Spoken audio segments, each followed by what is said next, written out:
So let's have some questions then. Okay, Gerald? Akbar Muhammad of SUNY College Yes. in New York. Is that a pamphlet in writing? Or I thought it was a book. Akbar Muhammad is at Binghamton College, State University of New York at Binghamton. He has written an article about Islam in America that talks about web, and he's been promising to write a book. I beat him to the punch, but inshallah, he'll also hopefully make his own contribution.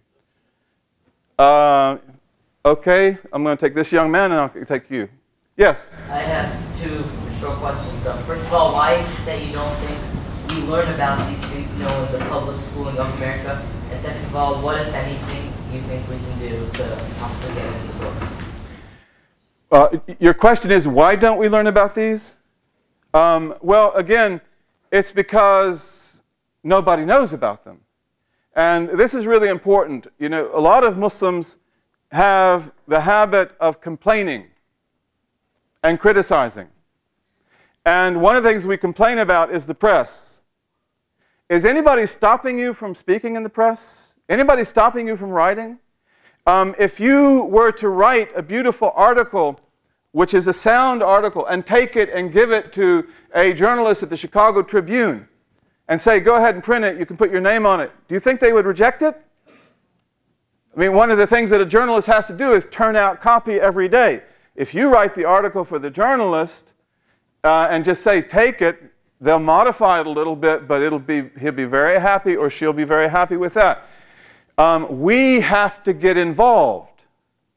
Again, we have this dysfunctional subculture of the mosque and the house, and we're afraid of everybody, and this is not working. We've got to come out. We've got to come forward. We've got to be self-confident. We've got to believe in ourselves, and we've got to love people. We've got to love people. We've got to want good for people. Islam is the religion of mercy. The Prophet ﷺ is the Prophet of mercy, and mercy in Arabic, rahmah, is before the fact.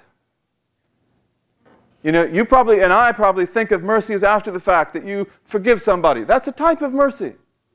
There's mercy which is after the fact too. But in Arabic, mercy is basically before the fact. And it is defined in Arabic as the will to bring good to people and to protect people from harm. And that's what the Prophet did, sallallahu alaihi wasallam. He was the Prophet of mercy. He was beautiful and merciful, forgiving. This is what our Lord is, Ar-Rahman Ar-Rahim. And this is the way we're supposed to be too. The Prophet said, and these are hadith in Bukhari and Muslim, Man la yarham la yurham. Whoever is not merciful will not be shown mercy. Man la yarhamun nas la yurham. That's Bukhari and Muslim. Whoever does not show mercy to the people will not be shown mercy. La tunza'u rahmatu illa min shaqi. That mercy is only taken away from a person who is damned. The ruthless person, the person who cares nothing about other people, who despises other people. This is a person who has been deprived of mercy and is damned, according to the witness of the Prophet ﷺ. So we've got to come out, be alive, be awake, be brave, help people, engage in people, do good. The Prophet said, ﷺ, mercy is in all things.